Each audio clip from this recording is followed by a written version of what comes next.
Hi everyone, welcome back to my channel run classes for में। आज हम class 10th विज्ञान का मॉडल पेपर करने वाले हैं जो आपके बोर्ड एग्जाम 29 फरवरी को आने वाला है। तो आप लोग पूरा का पूरा वीडियो देखकर अच्छे से सभी प्रश्नों को तैयार कर लीजिए। 29 फरवरी को यही सब प्रश्न आपका रहने वाला। जैसा कि आपको पता है कि 22 फरवरी का आपका हिंदी का पेपर हुआ था, उसमें हमारे लगभग 80% क्वेश्चन हमारे ही मॉडल पेपर से थे। अगर आप चाहते हो कि पूरा का पूरा विज्ञान का पेपर आपका 29 फरवरी को देखने को मिले तो आप लोग इस वीडियो को अंत तक देख लीजिए और चैनल को सब्सक्राइब भी कर लीजिए। ठीक है, 2024 विज्ञान का मॉडल पेपर करने वाले हैं। कोड याद रखना 824 CD। ठीक है, यही आने वाला है आपका। जो मुद्रित प्रश्नों की संख्या होगी 11। अनुक्रमांक डाल देना, यहाँ पर अपना नाम डाल देना, जो भी आपका नाम हो। ठीक है, यहाँ पर मैं अपना नाम डाल दे रहा हूँ, आप भी डाल देना। आपको अनुक्रमांक अपना रोल नंबर मिल जाएगा एडमिट कार्ड पर। तो चलिए शुरुआत करते हैं आज के महत्वपूर्ण सेशन की। समय मिलेगा आपको 3 घंटे 15 मिनट का। इसका PDF भी आप लोग डाउनलोड कर लेना। इस नंबर पे आपको लिंक भी डिस्क्रिप्शन में मैं डाल दूंगा, वहाँ से आप PDF इसकी डाउनलोड कर लेना। पूरा हल सहित आपको मिलने वाला है। ठीक है, तो पूर्णांक होगा आपका 70 नंबर का। सामान्य निर्देश आप पढ़ लेना। प्रारंभ के जो 15 मिनट हैं परीक्षार्थियों को प्रश्न पत्र पढ़ने के लिए निर्धारित हैं। ये प्रश्न पत्र 2 खंडों खंड आ तथा खंड बा में विभाजित है। खंड आ में 20 अंक के बहुविकल्पीय प्रश्न है। खंड बा में 50 अंक के वर्णनात्मक प्रश्न है। प्रत्येक खंड 3 उपखंडों का खा गा में विभाजित है। खंड आ के प्रत्येक प्रश्न का निर्देश पढ़कर केवल प्रदत्त OMR उत्तरक पत्रक पर ही उत्तर दें। OMR उत्तरक पत्रक पर उत्तर देने के पश्चात उसे काटे नहीं तथा इरेजर अथवा वाइटनर का प्रयोग ना करें। ठीक है, प्रत्येक खंड के सभी प्रश्न एक साथ करना अनिवार्य है। प्रत्येक खंड के नए प्रश्न से प्रारंभ कीजिए। सभी प्रश्न अनिवार्य हैं। प्रश्नों के अंक उनके सम्मुख अंकित हैं। तो चलिए दोस्तों, अब हम चलते हैं अपने महत्वपूर्ण सेशन की तरफ। आपका होने वाला है खंड आ। खंड आ में क्या है, आपके 20 अंक के MCQs हैं जिनका उत्तर आपको OMR उत्तरक पत्रक पर देना है। ठीक है, चलो तो खंड आ देखो, बहुविकल्पीय प्रश्न है। 20 अंक के आपके होंगे और प्रत्येक प्रश्न 1 अंक का होने वाला है। तो पहला प्रश्न बोला गया, कोई दर्पण किसी वस्तु का प्रतिबिंब सदैव सीधा बनाता है। दर्पण है, अगर कोई दर्पण जो है किसी वस्तु का प्रतिबिंब हमेशा सीधा बनाता है तो वो दर्पण कौन सा है? केवल समतल, केवल अवतल, केवल उत्तल, या तो समतल अथवा उत्तल। ठीक है, तो इसका आंसर क्या होने वाला है? तो आप सभी जानते हो इसका जो राइट आंसर हो जाएगा ऑप्शन नंबर डी, या तो समतल होगा या तो क्या होगा, अथवा में क्या होगा, उत्तल। ठीक है, तो आप बात करते हैं अवतल। देखो, सीधा बनाता है प्रतिबिंब, एक कंडीशन में बनाता है सीधा, जब वस्तु आपकी दर्पण के ध्रुव और फोकस के बीच रखी हो, और बाकी सब क्या बनाता है, आपका वास्तविक बनाता है। कौन? अवतल दर्पण। ठीक है, और आपसे पूछा गया सदैव सीधा बनाता है, तो सदैव सीधा हमेशा समतल दर्पण अथवा उत्तल दर्पण ही बनाता है। ठीक है, क्लियर हुआ। इसके बाद दूसरा, निम्न में से किस रोग से पीड़ित व्यक्ति नेत्रदान नहीं कर सकते? ठीक है, एड्स, ल्यूकेमिया, तंत्रिका शोध, उपरोक्त सभी। तो किस रोग से पीड़ित व्यक्ति नेत्रदान नहीं कर सकते? तो आप इसका करेक्ट आंसर बताओ।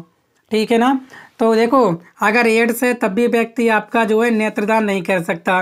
ल्यूकेमिया है तब भी नेत्रदान नहीं कर सकता। तंत्रिका शोध है तब भी जो है नेत्रदान नहीं कर सकता। तो इसका मतलब ये क्या लिखा है? नहीं कर सकता। तो उपरोक्त सभी, option number D correct answer है। इसके बाद विद्युत आवेश का मात्रक है जूल, कूलाम, वोल्ट, एम्पीयर। आप बताओ विद्युत आवेश का मात्रक क्या है? वैसे तो इसका मात्रक क्या होता है? कूलाम। ठीक है, एम्पीयर किसका होता है? याद रखना किसका होता है? आपका विद्युत धारा। ठीक है ना, वोल्ट किसका होता है? आपका विभवांतर। ये सब याद रखना। ठीक है, कोई सा भी प्रश्न आ सकता है। जूल किसका है? जूल किसका मात्रक होता है? तो वो होता है आपका कार्य का। ठीक है, इतनी बातें आपको याद होनी चाहिए। चौथा प्रश्न, एक विद्युत यूनिट बराबर है 1 जूल सेकेंड, 1 वाट घंटा, 1 किलोवाट घंटा, 1 अश्व शक्ति घंटा। तो बताना एक विद्युत यूनिट बराबर है किसके बराबर है? तो आप सभी जानते हो वो है आपके 1 किलोवाट घंटा। ऑप्शन नंबर सी आपका करेक्ट आंसर है। चलो 5, प्रेरित विद्युत धारा की दिशा ज्ञात करने का नियम है। दाएं हाथ के अंगूठे का नियम, ओम का नियम, फ्लेमिंग के बाएं हाथ का नियम, फ्लेमिंग के दाएं हाथ का नियम। बताओ कौन सा इसका करेक्ट आंसर है? तो क्या है? फ्लेमिंग के दाएं हाथ का नियम। ठीक है। प्रेरित विद्युत धारा की दिशा निकालते हैं हम लोग फ्लेमिंग के दाएं हाथ के नियम से। याद रख लेना, ये आपके इम्पोर्टेंट है, पेपर में भी आ सकता है। ठीक है, फ्लेमिंग के दाएं हाथ का नियम। छठा, धात्विक तार की प्रतिरोधकता निर्भर करती है लंबाई पर, प्रकृति पर, मोटाई पर, आकार पर। तो बताओ, धात्विक तार की प्रतिरोधकता निर्भर करती है तो किस पर निर्भर करती है? तो वो करती है आपकी प्रकृति पर। Option number B correct answer है। ठीक है, किस पर निर्भर करती है? आपकी प्रकृति पर। सातवां, एक अवतल लेंस द्वारा किसी वस्तु का बना प्रतिबिंब होता है। आभासी उल्टा व छोटा, आभासी सीधा बड़ा, आभासी सीधा व छोटा, आभासी सीधा व बड़ा। करेक्ट आंसर क्या होने वाला है? तो याद रखना, एक अवतल लेंस हमेशा हमेशा प्रतिबिंब बनाता है आभासी सीधा व वस्तु से छोटा। Option number C. चलो 8, एथिल अल्कोहल का आयुपेशी नाम है। ठीक है, एथिल अल्कोहल का आयुपेशी नाम एथिल अल्कोहल, एथेनॉल या एथेनॉल या हाइड्रॉक्सी एथेन। तो एथिल अल्कोहल का आयुपेशी नाम क्या होता है? एथेनॉल। कैसे निकालोगे? देखो, एथिल अल्कोहल का सूत्र होता है CH3CH2OH। ठीक है, कितने कार्बन है आपके? दो वाले क्या बोलते हो? एथ। OH ग्रुप लगाए तो क्या हो जाएगा? नॉल। क्या हो जाएगा? एथेनॉल। ठीक है, OH का क्या लगाते हो आप लोग? आल लगाते हो। इस तरह से आपका हो जाएगा। देखो, अगर मैं सही से बताऊं, देखो कितने कार्बन है? दो वाले क्या बोलते हैं? एथ। ठीक है, इनके मध्य क्या सिंगल बंद, तो क्या हो जाएगा? सिंगल बंद वाले एन। और OH का क्या लगाते हो आप लोग? आल। इसको मिलाओगे क्या बन जाएगा? एथेनॉल। ठीक है, तो ऑप्शन नंबर सी इसका करेक्ट आंसर है। सिनेबार अयस्क है, कापर का, मरकरी का, चांदी का या लेड का? तो बताओ, सिनेबार अयस्क है किसका है? ठीक है, तो सिनेबार अयस्क किसका है? तो याद रखना आप लोग, मरकरी का। Option number B correct answer है। किसका है? मरकरी का। 10वां, 25 डिग्री सेंटीग्रेड ताप पर शुद्ध जल का pH मान है 7 से कम तथा 0 से अधिक 0, 7 से अधिक तथा 14 से कम 7। बताओ क्या हो जाएगा इसका करेक्ट आंसर? ठीक है, तो 25 डिग्री सेंटीग्रेड ताप पर pH मान बताओ आप कितना हो जाएगा? तो वो हो जाएगा आपका शुद्ध जल का pH मान आप सभी जानते हो कितना होता है? 7। ठीक है, अगर 7 से कम तथा 0 से अधिक है तो क्या हो जाएगा? ये हो जाएगा विलयन आपका कैसा? अम्लीय। अगर 7 से अधिक तो कैसा हो जाएगा आपका? क्षारीय। ठीक है, इतनी बात याद रखना। अगर 0 है तो बहुत अधिक अम्लीय होगा। ठीक है, तो क्या होगा? बहुत अम्लीय होगा। इसके बाद चलो, इसका आंसर हो गया ऑप्शन नंबर डी। बुझे चूने का रासायनिक सूत्र क्या है? तो बुझे चूने का रासायनिक सूत्र क्या हो जाएगा? CaOH का whole twice. Option number B correct answer है। ये किसका है? कैल्शियम क्लोराइड, ये कैल्शियम ऑक्साइड, ये बिना बुझा चूना है, ये खड़िया चूना है। ठीक है, चलो इसके बाद 12वां, ZnH2SO4 ZnSO4 प्लस H2 अभिक्रिया है। संयोजन अभिक्रिया, वियोजन अभिक्रिया, द्विविस्थापन अभिक्रिया या विस्थापन अभिक्रिया। तो इसमें क्या हुआ? देखो, Zn ने किसको विस्थापित कर दिया? SO4 को। ठीक है, H2 को विस्थापित कर दिया, उसके स्थान पर क्या आ गया? ZnOSO4। तो क्या हो गई? ये विस्थापन अभिक्रिया हो गई। ऑप्शन नंबर डी इसका करेक्ट आंसर हो गया। कैसे अभिक्रिया? ये विस्थापन अभिक्रिया, यानी एक तत्व ने दूसरे यौगिक से तत्व से हटा दिया। ठीक है, 13वां, क्लोरोफार्म का रासायनिक सूत्र है। बताओ क्या हो जाएगा क्लोरोफार्म का रासायनिक सूत्र? तो याद रखना, क्लोरोफार्म का रासायनिक सूत्र होता है CHCl3। Option number A. पृथक्करण का नियम प्रस्तुत किया? लेमार्क ने, डार्विन ने, ह्यूगो डे व्रीज ने, मेंडल ने। तो पृथक्करण का नियम प्रस्तुत किसने किया? तो वो किया था आपका मेंडल ने। Option number D correct answer है। किसने किया था? मेंडल ने।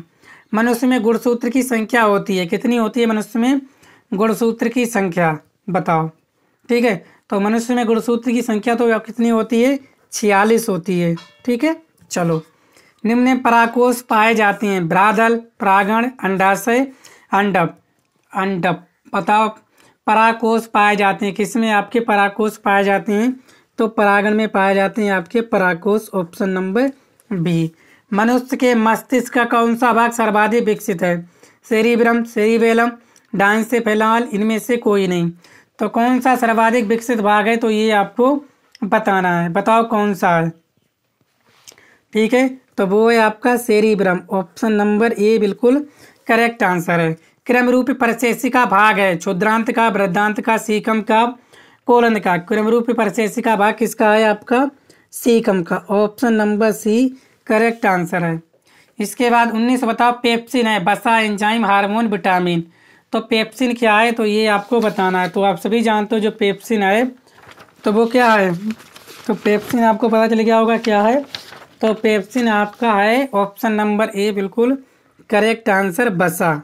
ठीक है, चलो 20वां आहार नाल के पेशीय संकुचन को कहते हैं क्रमाकुंचन, पाचन, परिसंचरण, अवशोषण।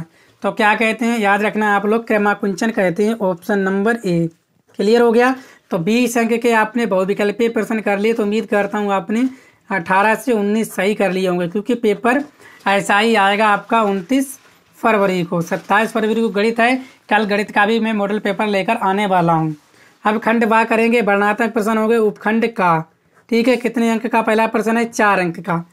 क्या बोला गया, विद्युत धारा तथा विद्युत विभवांतर की परिभाषा तथा उनके सूत्र लिखिए। ठीक है, विद्युत धारा, ठीक है ना, और विभवांतर की परिभाषा उनके मात्रक लिखिए। विद्युत धारा क्या होता है, विद्युत आवेश के प्रवाह की दर को, विद्युत आवेश की प्रवाह की समय दर को क्या कहते हैं, विद्युत धारा कहते हैं। ठीक है, इसे आई से प्रदर्शित करते हैं। आई बराबर क्या होता है, Q/T। इसका मात्रक क्या होता है, इसका मात्रक होता है एम्पियर। विद्युत विभवांतर क्या होता है, B बराबर होता है आपका W/Q, यानी कार्य बटा आवेश को कहते हैं हम लोग विभवांतर। इसका मात्रक क्या होता है, वोल्ट। ठीक है, इस तरह से लिख देना, आपको पूरा 4 नंबर मिल जाएगा। ठीक है, इसके बाद दूरदर्शी दोष क्या है, इसे किस प्रकार संशोधित किया जा सकता है, आवश्यक किरण आरेख भी बनाइए। दूरदर्शी दोष क्या है, इसे किस प्रकार संशोधित किया जा सकता है। ठीक है, आवश्यक किरण आरेख भी बनाइए। दूरदर्शी क्या होता है, दूरदर्शी दोष से पीड़ित व्यक्ति को दूर की वस्तु साफ दिखाई देती है और निकट की वस्तु साफ दिखाई नहीं देती है। इसे किस प्रकार संशोधित किया जा सकता है, इसे हम लोग किसका, उत्तल लेंस का, चश्मे में हम लोग कौन सा लेंस प्रयोग कर दें, उत्तल लेंस। उत्तल लेंस का प्रयोग करके इसे संशोधित किया जा सकता है। आवश्यक किरण आरेख भी बना दीजिए, 4 अंक आपको मिल जाएंगे। ठीक है, चलो तीसरा, अवतल दर्पण के सामने 15 सेंटीमीटर दूरी पर एक वस्तु रखी है। यदि दर्पण की फोकस दूरी 30 सेंटीमीटर हो तो प्रतिबिंब की स्थिति और प्रकृति ज्ञात कीजिए। तो ये आपको बताना है। ठीक है, कौन सा दर्पण है आपका, अवतल। तो लिख लीजिए यहाँ पे हल करने के लिए, अवतल दर्पण के लिए ऐसे ही आप पेपर में कराना। ठीक है, यही आपका आने वाला है पेपर में। ठीक है, अवतल दर्पण के 15 सेंटीमीटर दूर रखी वस्तु। ठीक है, क्या है, वस्तु की दूरी कहाँ से, दर्पण से। कौन सा दर्पण, अवतल दर्पण से वस्तु की दूरी क्या होती है, U। कितनी है, -15 सेंटीमीटर। U हमेशा माइनस में लोगे। दर्पण की फोकस दूरी, ठीक है, यहाँ लिखा है आपकी दर्पण की फोकस दूरी कितनी है, फोकस दूरी। ठीक है, फोकस दूरी क्या होती है आपकी, अब कितनी है आपकी, 30 सेंटीमीटर। अब जानते हो अवतल दर्पण की फोकस दूरी किस में होती है, माइनस में। प्रतिबिंब की स्थिति प्रकृति, प्रतिबिंब की आपको क्या बतानी है, प्रतिबिंब की स्थिति क्या होता है, B आपको बतानी है। यहाँ लिखोगे क्या, दर्पण सूत्र से। दर्पण सूत्र से क्या होता है, दर्पण का सूत्र। ठीक है, तो 1/F यहाँ लिख लो आराम से। 1/F बराबर 1/B और प्लस 1/U, सब मार रखो। यहाँ पे कितना, -1/30, 1/B माइनस 1/15। ये माइनस इधर काय खोजिए, प्लस 1/30 प्लस 1/15 बराबर 1/B। कितना एलसीएम हो जाएगा आपका, 30। तो -1 प्लस 15 दूनी 30 बराबर 1/B। यहाँ से क्या हो जाएगा, 1/B बराबर 1/30। तो B बराबर कितना आ जाएगा, 30 सेंटीमीटर। ठीक है, B कितना आ गया आपका, 30 सेंटीमीटर। प्रतिबिंब कैसा बनेगा, प्रतिबिंब B प्लस का आया। ठीक है, तो प्रतिबिंब बनेगा कैसा दोस्तों, तो प्रतिबिंब बनेगा आपका आभासी और सीधा। आभासी सीधा बनेगा अवतल दर्पण के पीछे। और कहाँ बनेगा, अवतल दर्पण के पीछे कितनी सेंटीमीटर, 30 सेंटीमीटर दूरी पर। ठीक है, इस तरह से आप लिख देना, पूरा हो जाएगा। इसके बाद श्वेत प्रकाश के विक्षेपण से आप क्या समझते हैं, श्वेत प्रकाश के बड़ विक्षेपण प्राप्त विभिन्न रंगों का क्रम लिखिए। 6 अंक का आपसे पूछा जाएगा।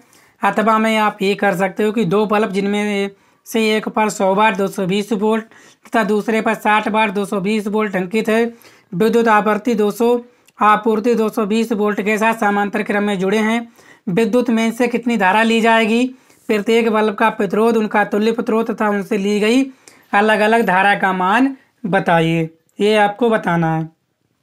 ठीक है, तो हल कर लो। सबसे पहले आपको दिया है, जो दिया है वो लिखो यहाँ पे। दिया है क्या, पहले बल्ब के लिए, पहले बल्ब के लिए क्या है, P1। P1 कितना है आपका 100 वाट और B1 कितना है आपका 220 वोल्ट।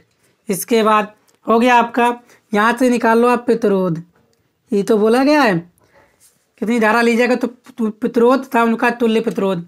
प्रतिरोध क्या हो जाएगा, R1 बराबर क्या हो जाएगा आपका V² बटे P1। तो R1 यही सूत्र होता है, क्या हो जाएगा V² है आपका 220 गुणा 220, P1 कितना है आपका 100, कट जाएगा 2 जीरो, तो R हो जाएगा आपका 22 का वर्ग कितना होता है 484 ओम। कितना हो गया 484 ओम। तो R1 आ गया आपका कितना 484 ओम। इसके बाद दूसरे बल्ब के लिए ऐसे लगा लेना जैसा मैं सवाल आपको बता रहा हूँ। दूसरे बल्ब के लिए क्या हो जाएगा आपका 60 वाट, P2 कितना है आपका 60 वाट और B2 कितना है, B2 है आपका 220 वोल्ट। यहाँ से निकालो प्रतिरोध।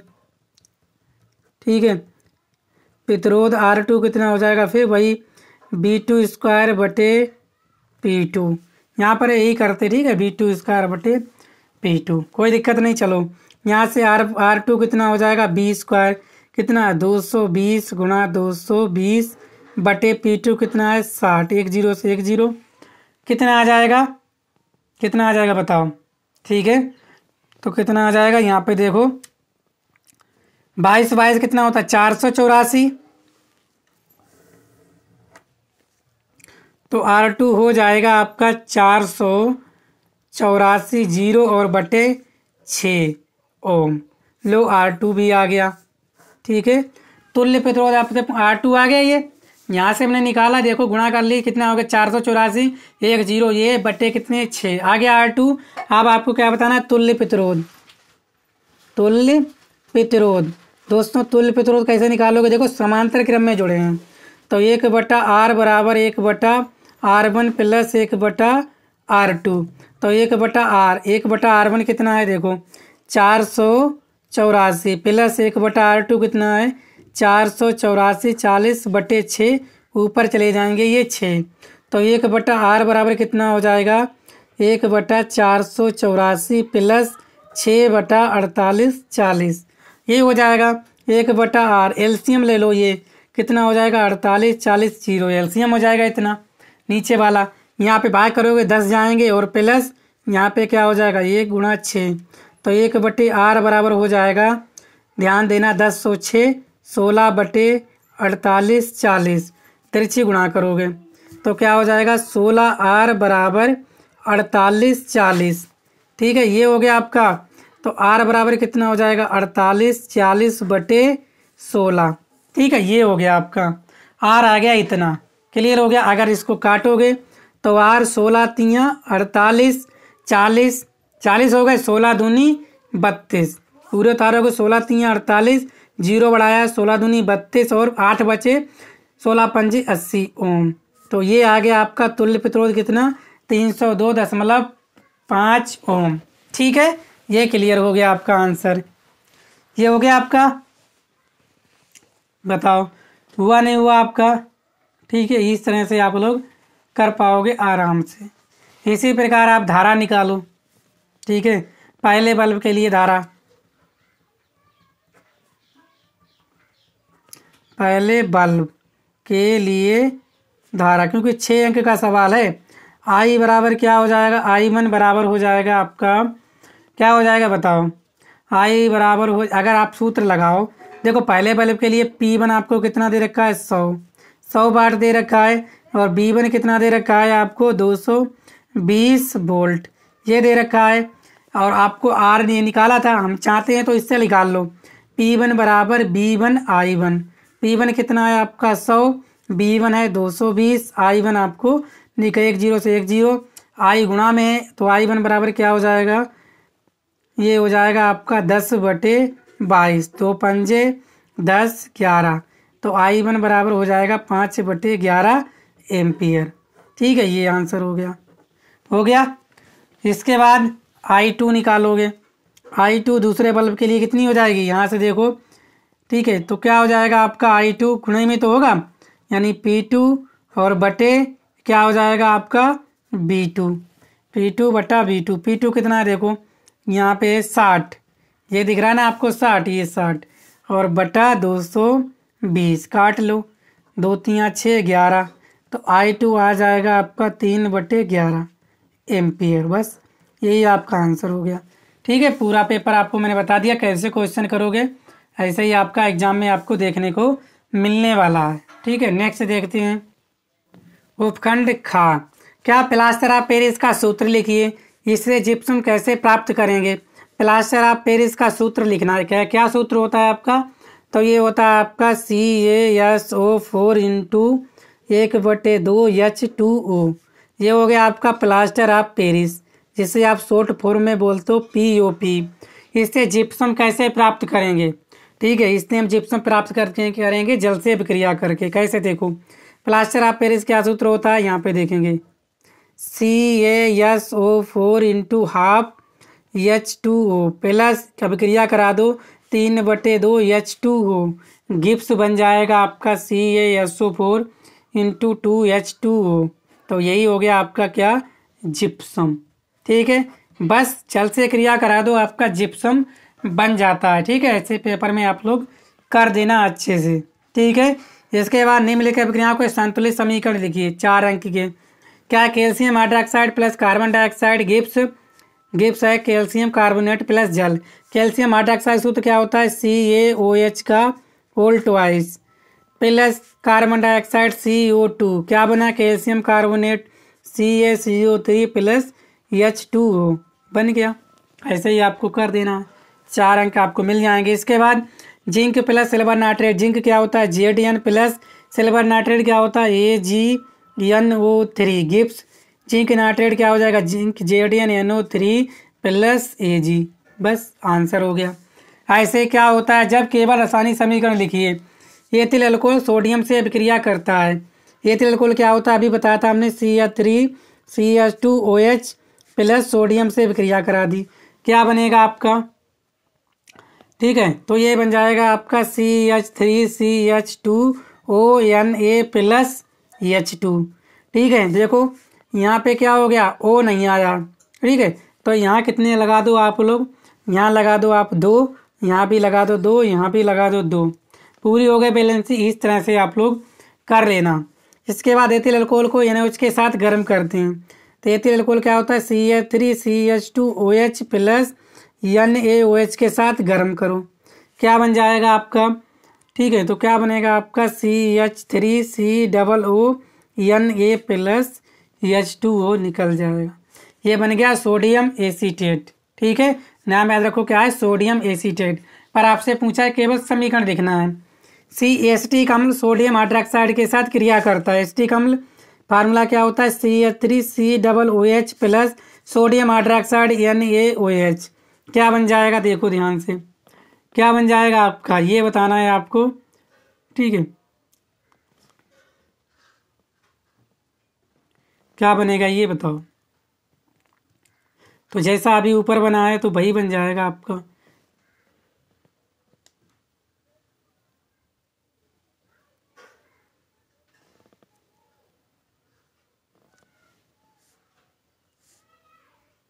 ये थोड़ा सा यहाँ पे मेरा गलत बन गई ना, ये CH3, ये बनेगा आपका CH3CH2ONA सोडियम एंथाऑक्साइड प्लस ये जल निकल जाएगा। ठीक है, आप सही है ये। ठीक है, मिस्टेक हो गई थी क्योंकि ये वाला जो है यही बन रहा है क्या, CH3COONA प्लस H2, तभी तो गलत बन रही थी, तभी तो मुझे ध्यान नहीं रहा। ठीक है, तो ये हो गया आपका सोडियम एसीटेट। ठीक है ना, क्लियर हो गया। चलो कोई दिक्कत नहीं है, संभाल लेना, थोड़ी सी मिस्टेक हो जाती है। ठीक है, चलो इसके बाद एथिल अल्कोहल अम्लीय KR2O7 के साथ गर्म करते हैं। एथिल अल्कोहल CH3CH2OH किसके साथ, K2Cr2O7 के साथ गर्म करेंगे, Cr2O7 के साथ गर्म करेंगे। यहाँ K2 भी है तो गर्म कर दो। यहाँ पे क्या ले लो, प्लस ले लो O, नवजात ऑक्सीजन। तो क्या बन जाएगा आपका, तो ये बन जाएगा आपका CH3CHO प्लस क्या बनेगा आपका H2O। ये अभिक्रिया इंपॉर्टेंट है, इनको तैयार कर लेना आप। ठीक है। छठा, एथिल अल्कोहल एस्टिक अम्ल के साथ क्रिया करता है, एथिल अल्कोहल। ठीक है। तो क्या हो जाएगा CH3C एथिल अल्कोहल क्या फार्मूला होता है CH3CH2OH। एस्टिक अम्ल अभी बताया था CH3COOH। ये उदासीनीकरण अभिक्रिया बोलते हैं, ये एस्टरीकरण भी इसे कहते हैं। ठीक है। क्योंकि इसमें क्या बनता है, एस्टर बनता है। CH3COOC2H5 प्लस H2O, इसे क्या बनता है, एस्टर भी बनता है। इसे एस्टरीकरण अभिक्रिया भी कहते हैं। याद रखना, इम्पोर्टेंट है आपकी। ठीक है दोस्तों, कोई दिक्कत। चलो, अथवा निम्नलिखित पर संक्षिप्त टिप्पणी लिखिए। संचारण पे, बहुलिकीकरण पर, विद्युत रासायनिक श्रेणी या सक्रियता श्रेणी। ठीक है, लिख लेना आप लोग अच्छे से। इसके बाद उपखंड गा, खास श्रृंखला से आप क्या समझते हैं, 4 अंक का मानव निर्धारण प्रक्रिया का वर्णन कीजिए। मोस्ट इंपोर्टेंट प्रश्न है ये, तैयार कर लेना। परिवार नियोजन की विधियों का उल्लेख कीजिए, ये भी आप तैयार कर लेना। बहुत सारी विधियां होती हैं परिवार नियोजन की। ठीक है ना, स्थायी विधि भी होती है और परमानेंट, स्थायी विधि भी होती है और अस्थायी विधि भी होती है। स्थायी विधि में क्या होता है, स्थायी विधि में आपका जो है, या तो स्थायी विधि में आपकी स्थायी विधि में या तो पुरुष अपनी क्या करवा ले, नसबंदी करवा ले, और महिला अपनी क्या करवा ले, नलबंदी।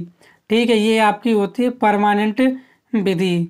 पुरुष में होती है आपकी नसबंदी और महिला में होती है आपकी नलबंदी। नलबंदी में क्या होता है, यहाँ पर क्या होता है, जब आप CHC पे जाते हो तो वहाँ पे जो है डॉक्टर क्या करते हैं, नस काट कर वहीं पर जो है उसको बांध देते हैं, उसी को बोल देते हैं हम लोग नलबंदी।